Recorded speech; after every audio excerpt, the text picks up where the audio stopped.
Andrea Pia Yates was born on July 2nd of 1964 in the small Texan town of Hallsville.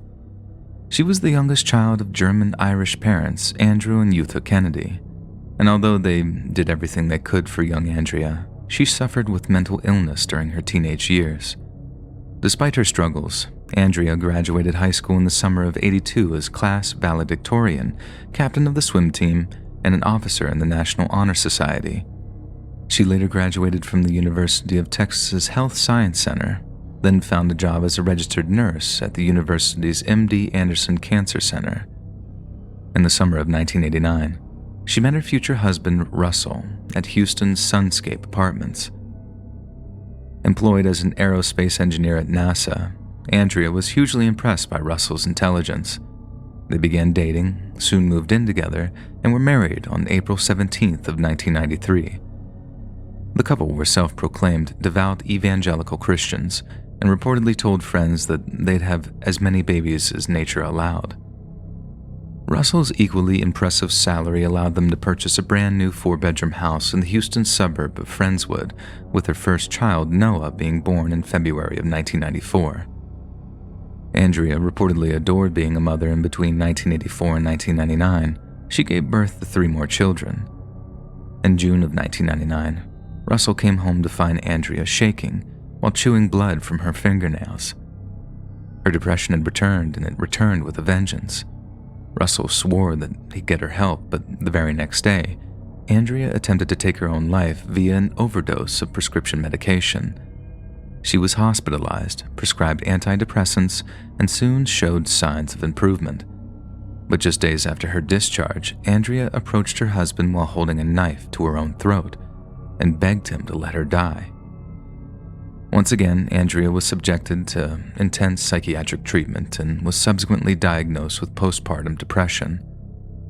Yates' first psychiatrist, Dr. Eileen Starbranch, urged Russell and Andrea not to have any more children, as it would guarantee future psychotic depression.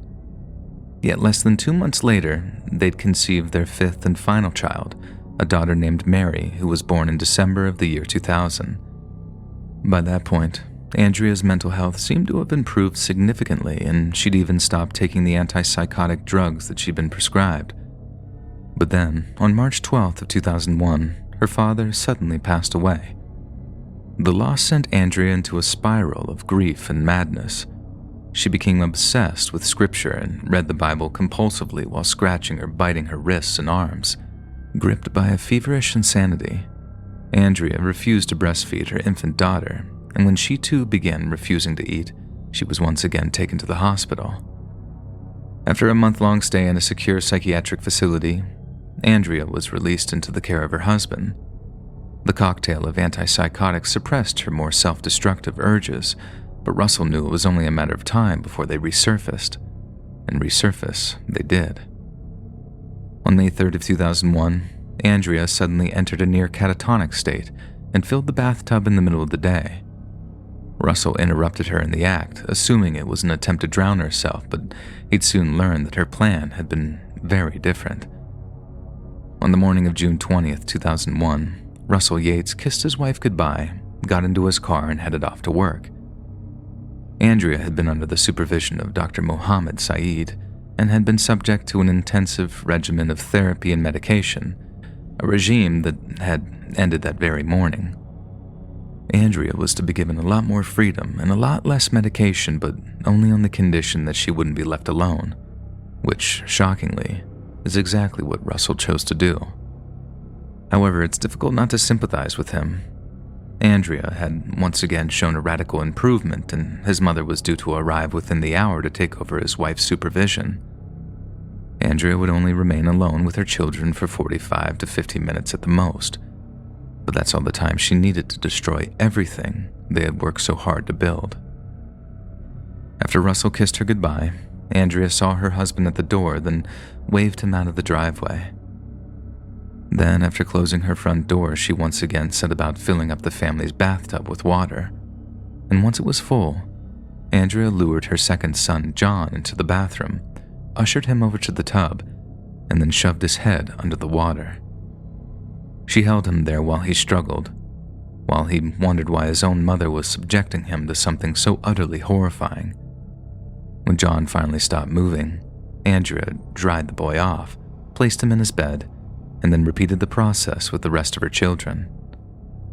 It took less than 30 minutes to kill all 5 of her young children, and when she was done, Andrea called her husband and told him he needed to come home. Russell later noted that the family's dog was locked up, something which was highly out of the ordinary. It later emerged that Andrea had done so because she believed the family dog would try and prevent her from murdering her own children.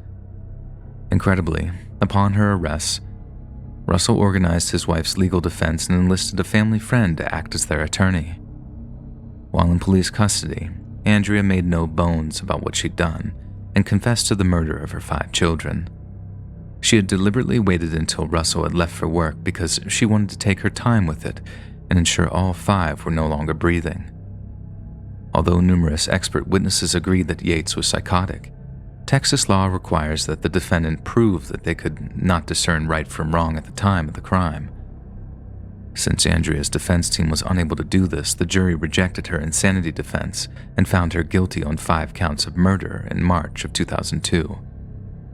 They did, however, spare Andrea the death penalty and instead opted for life imprisonment with eligibility for parole in 40 years. An added twist of the tale came in January of 2005, when then Texas Court of Appeals suddenly reversed Andrea's conviction. It turned out that one of the prosecution's witnesses, a California psychiatrist by the name of Dr. Park Yates, had willfully given materially false testimony during the trial. In his testimony, Yates had stated that shortly before the murders, an episode of Law and Order had aired featuring a woman who drowned her children, but was acquitted by reason of insanity. Yet when journalists set about trying to find the episode, Law and Order's writing staff said no such episode existed. It wasn't clear why Yates had given his false testimony, but when confronted, he assured a judge that he hadn't willfully deceived the court and seemed only too happy to officially retract his testimony, in which case Andrea Yates had just won herself a retrial. Incidentally, Law and Order did indeed go on to air an episode based on Andrea's case, but not until 2 years after her second trial. On January 9th of 2006, Andrea once again entered pleas of not guilty by reason of insanity and was held at a mental health facility to await her trial date. Then in July of that same year, a jury found her not guilty by reason of insanity after 3 whole days of deliberation. Andrea was subsequently committed to the North Texas State Hospital and later to the Kerrville State Hospital, a lower security mental health facility that patients are transferred to once they've shown significant signs of improvement. The news sparked fierce debate across the United States. Was Andrea really responsible for the death of her children? Or should those charged with supervising or treating her share a portion of the blame? Russell Yates publicly argued that Andrea's doctor, Mohammed Saeed, was partly at fault for the deaths of his children, claiming he'd refused to medicate or hospitalize his wife in the days prior to the drownings. Russell also added that his wife was visibly too sick to be discharged from her last day in the hospital in May of 2001, and claimed that medical staff lowered their heads as if in shame and embarrassment as he wheeled her off the premises. The hospital countered that they had no choice in the matter, due to the 10-day psychiatric constraints of the Yates healthcare provider, Blue Cross Blue Shield. However, Dr. Saeed fired back at Russell, saying he'd specifically told him not to leave his wife unattended. Russell had been open about the fact that he planned to leave his wife alone for an hour each morning and each evening so that she wouldn't become totally dependent on him and his mother for childcare. This is obviously in direct contravention with Dr. Saeed's advice, and it wasn't the only piece of damning testimony. Dr. Saeed also cited his stance that Russell and Andrea should not have had a 5th child, claiming expert opinion was ignored at every turn. During a broadcast of Larry King Live, Andrea's brother, Brian Kennedy, claimed Russell had once told him that all depressed people needed was a swift kick in the pants. It also transpired that Russell's mother had advised him not to leave his wife alone, as she'd recently noticed Andrea almost choke her infant daughter by attempting to feed her solid food. This was as clear an indication as any that she wasn't ready to be left alone, yet Russell chose to do it anyway. Investigative journalist Suzanne O'Malley also commented on Russell's clear delusion regarding his wife's ability to handle more children. In her 2005 book, Are You There Alone?, Suzanne wrote, "During the trial, Russell believed his wife would be found innocent and even had fantasies of having more children with her after she was successfully treated in a mental health facility before being released on the proper medication. While Russell's attitude towards his wife's mental illness certainly didn't help the situation, it would be entirely unjust to blame him for her actions, especially considering she was prescribed a medication that proved extremely controversial in the years that followed. For up to a month before she killed her children, Andrea had been taking twice the recommended dose of an antidepressant known as Effexor. Then 4 years after her initial conviction, the warning label of the drug was edited to include the side effect homicidal ideation. This revelation featured heavily on Andrea's 2006 retrial and is possibly the single biggest contributing factor in the resulting insanity verdict. Yet perhaps the most viscerally disturbing aspect of Andrea Yates' case is the pervading influence of her deeply held religious beliefs. While in prison, Yates stated that she had considered killing the children for 2 years. She believed that she was a bad mother, and as a result, her sons were developing improperly. She once told her prison psychiatrist, quote, "It was the 7th deadly sin. My children weren't righteous. They stumbled because I was evil. The way I was raising them, they could never be saved. They were doomed to perish in the fires of hell." If you enjoyed this scary story, listen to thousands more, either over on the Let's Read YouTube channel or podcast.